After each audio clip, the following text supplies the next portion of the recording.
দেশকে কোনো চরমপন্থা বা মৌলবাদের অভয়ারণ্য যেন কোনোদিন পরিণত হতে না পারে, সেটিও কিন্তু আমাদের প্রত্যাশা, সেটিও আমাদের লক্ষ্য। এই কথা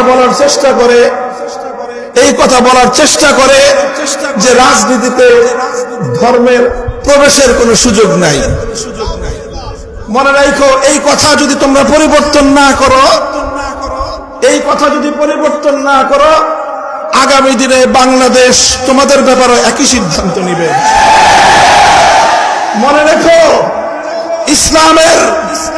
ইসলামের বিজয়ের এক বাতাস প্রবাহিত হয়েছে।